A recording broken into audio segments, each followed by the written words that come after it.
ஓடி விளையாடு ஓய்ந்திருக்கலாகாது. அதுக்கு தான் சூப்பர் சரவணா ஸ்டோர்ஸ்ல சம்மருக்கு ஆடைகள் வாங்கும் போது அவுட்டோர் கேம்ஸ் ஃப்ரீ. ஓடு ஆடு விளையாடு சூப்பர் சரவணா ஸ்டோர்ஸ் சம்மா கோடையை கொண்டாடலாம்.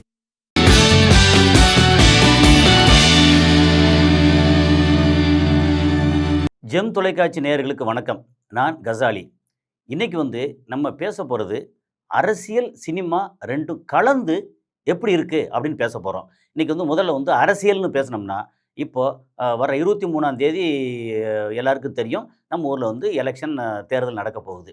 சரி, இந்த தேர்தல் நடக்க போகுது, இப்போ எல்லாரும் பிரச்சாரத்தில் பரபரப்பாக இருப்பாங்க அப்படிங்கிற சூழலை பயன்படுத்திக்கிட்டு இப்போ டீலிமிட்டேஷன் அப்படின்னு சொல்லி, அதாவது எப்படின்னா இது எல்லாருக்கும் தெரிஞ்ச விஷயமா இருந்தாலும் சின்னதாக நம்ம கொஞ்சம் எக்ஸ்பிளைன் பண்ணிடுவோம்.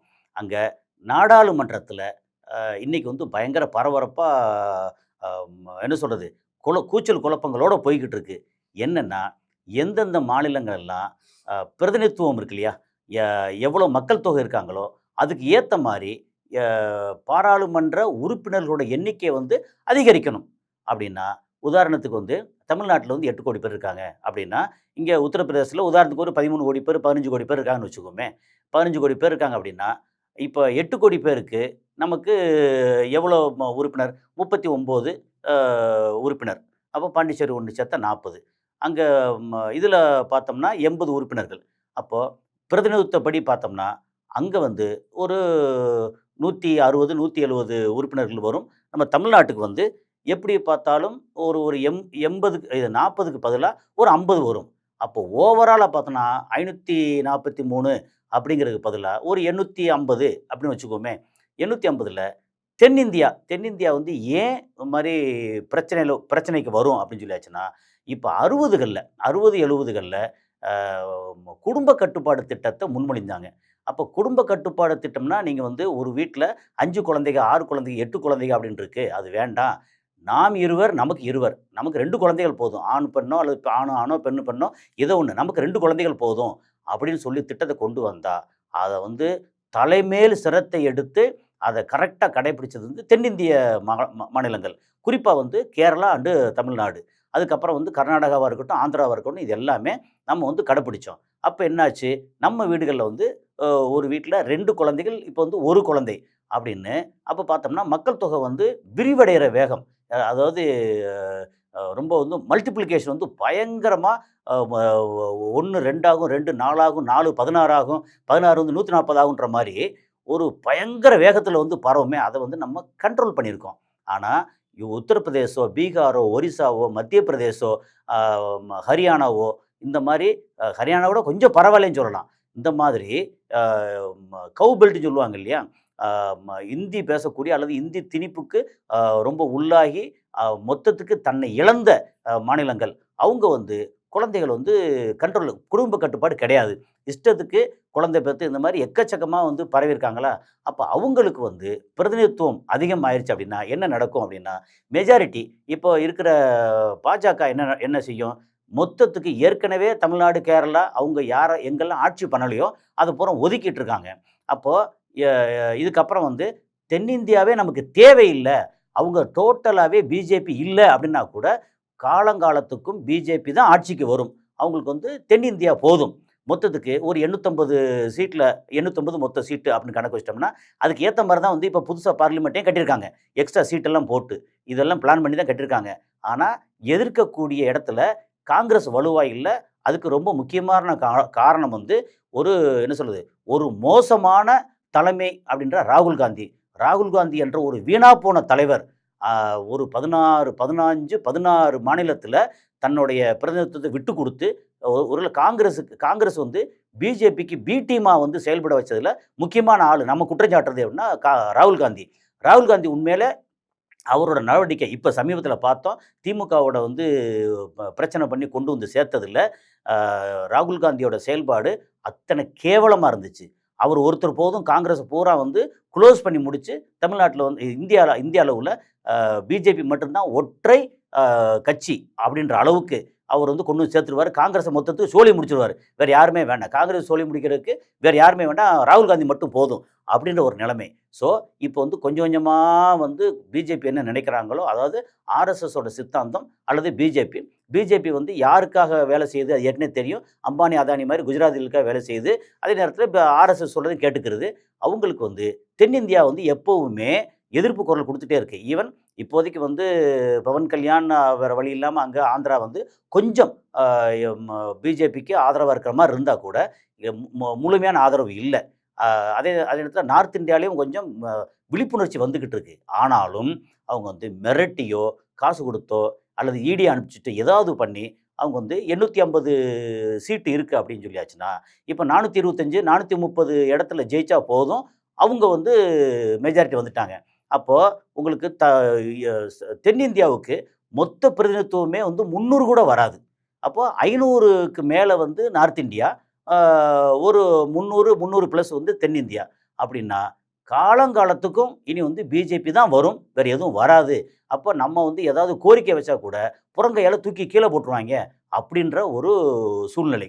இந்த ஒரு சூழ்நிலைக்கு நம்மளை வந்து பக்குவப்படுத்துறது எப்படின்னா, ஓகே பிஜேபி ஓகே தான், அல்லது திமுக மோசம், திராவிடம் மோசம் அப்படின்னு சொல்லி திராவிடம் மோசம்னா கேரளா மோசம், கர்நாடகா மோசம், ஆந்திரா மோசம் அப்படின்னு சொல்கிற மாதிரி. அப்போ திராவிடம் மோசம் அப்படின்னு சொல்கிறதுக்கு ஒரு சீமான், ஒரு விஜய் அப்படின்னு சினிமாவிலேருந்து இதை வந்து காசு கொடுத்தோ அல்லது என்னத்தையாவது கொடுத்து என்னமா செஞ்சு அவங்கள வந்து டெவலப் பண்ணி கொண்டு வந்து சேர்த்துருக்காங்க. எதுக்கெடுத்தாலும் வந்து திமுக மோசம். திமுக வந்து நல்ல கட்சியெல்லாம் இல்லை, மோசம்தான் இருக்கட்டும். ஆனால் நீங்கள் அதை விட்டு என்ன அளவுக்கு நல்லதாக இருக்கீங்க?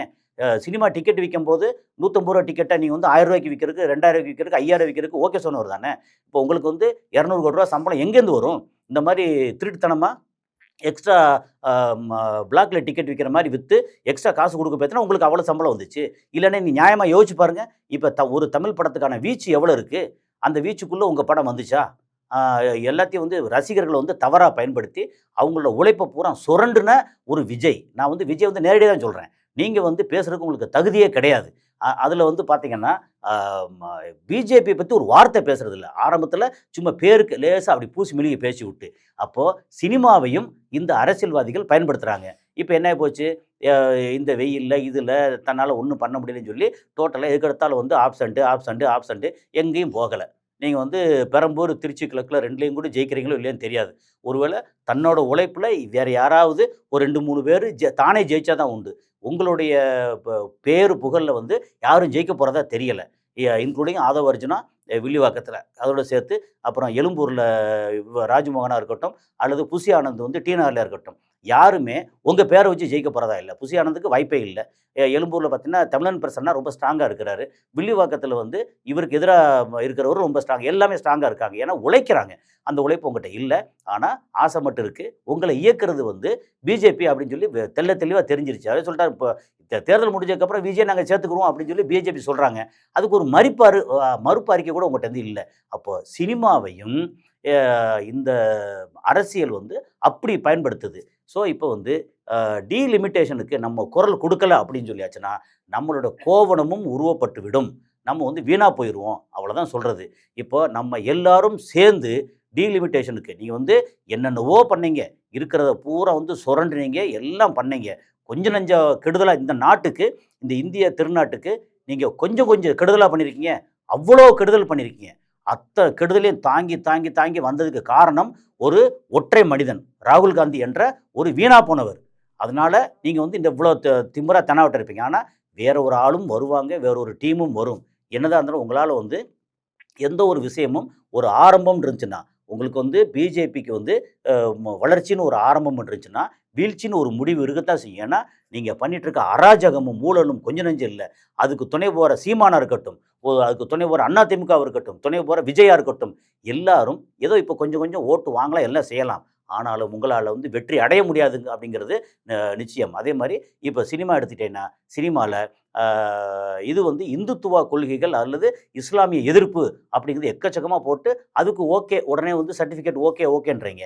அதே இது வந்து அரசியல் கட்சிகளை விமர்சனம் பண்ணக்கூடிய படங்கள் எதாவது வந்துச்சுன்னா உடனே அதுக்கு வந்து தடை, இது பண்ணக்கூடாது, அது பேசக்கூடாது. எனக்கு தெரிஞ்ச ஒரு படம் என்னது ஜிவி பிரகாஷ் நடித்த படம், ஜிவி பிரகாஷ், சரத்குமார் எல்லாம் நடித்த படம், அடங்காதேன்னு ஒரு படம். அந்த படத்துக்கு எத்தனை பிரச்சனை எனக்கு தெரியும். அந்த படத்துக்கு ஒரு ஒரு 200 இடத்துல கட்டு மீட்டும் ஒரு படத்தை. அவ்வளோ பண்ண அந்த படம் என்னத்துக்காகும்? அந்த மாதிரி உங்களை வந்து விமர்சனம் பண்ணால் அந்த படத்துக்கு உடனே நோ. அதே நேரத்தில் மற்றவங்கள விமர்சனம் பண்ணி உங்களுக்கு சாதகமாக இருந்தால் உடனே எஸ்ஸு. அப்போ இது எவ்வளோ காலம் செல்லுபடி ஆகும்? செல்லுபடி ஆகாது.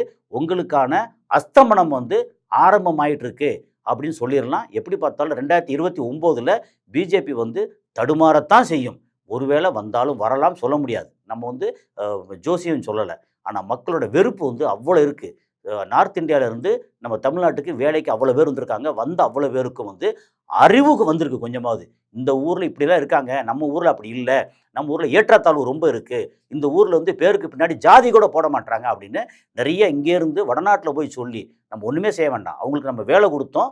அவங்க என்ன பண்ணுறாங்க, இங்கே உள்ள கலாச்சாரத்தை எல்லாம் பார்த்துட்டு அரசியல் கட்சிகள் எப்படிலாம் வந்து ஹேண்டில் பண்ணுது அப்படின்னு பார்த்துட்டு இது அப்படியே அங்கே போய் பரப்புகிறாங்க. நம்ம ஒன்றுமே செய்ய வேண்டியதில்லை, தானாக பரவி நிற்கிது. இந்த மாற்றம் கூடிய சீக்கிரம் வரத்தான் செய்யும். வந்து இப்போது சினிமாவில் உங்களுடைய கை என்ன தான் வீச்சாக இருந்தாலும் அதுவும் மாறும். எல்லாமே மாற்றத்துக்கு உட்பட்டது. ஸோ எப்படி பார்த்தாலும் 2026 இன்னும் இப்போ 23ஆம் தேதி தேர்தல் நடக்குது. அந்த தேர்தலில் மக்கள் அவங்கவுங்களுக்கு பிடிச்ச வேண்டப்பட்ட தேவைப்பட்ட கேண்டிடேட்டை வந்து செலக்ட் பண்ணட்டும், ஒன்றும் பிரச்சனை இல்லை. ஆனால் மக்களுக்காக குரல் கொடுக்குற எப்படி பார்த்தாலும் எந்த கட்சி வந்தாலும் இங்கே வந்து பாலாரும் தேனாரும் ஓடாது. ஆனால் அதே நேரத்தில் இப்போ திமுக மாதிரி வந்து ஏதோ ஒன்று கொஞ்சம் செய்கிறது வந்து கொஞ்சம் பயந்து பயந்து செய்கிறது. அவங்களும் வந்து நிறைய வந்து ஜிம்மிக்ஸ் வேலையெல்லாம் பண்ணத்தான் செய்கிறாங்க. அப்புறம் அதே மாதிரி எடப்பாடி அவரும் பயங்கரமாக பண்ணத்தான் செய்கிறாரு. ஆனால் ஒரு சீமானாக இருக்கட்டும், விஜயா இருக்கட்டும், அவங்க வந்து நேரடியாக அதாவது இவராவது நேரடியாக கூட்டணி வச்சிருக்கிறாரு அதிமுக எடப்பாடி. ஆனால் அவங்க பின்னாடி இருந்துட்டு திமுகவை குறை சொல்கிறதே வேலையா? அப்போ உங்களுக்கு வேறு எதுவுமே தெரியலையா? அந்த மாதிரி ஆகிப்போச்சு. எனிவே இப்போ வந்து மே 4ஆம் தேதி நம்ம தலையெழுத்து என்னன்னு தெரியும். அதுக்கெல்லாம் முன்னாடி இந்த நேரத்தில் யாரும் கவனிக்க மாட்டாங்கன்னு சொல்கிற நேரத்தில் அந்த டீலிமிட்டேஷனுக்கு நம்ம எதிர்ப்பு என்ன வந்தாலும் நம்ம வந்து விட்டு கொடுக்கவே கூடாது அப்படிங்கிறத இந்த நேரத்தை சொல்லி நிறைவு செய்கிறேன். அடுத்த காணொளி சந்திப்போம். நன்றி.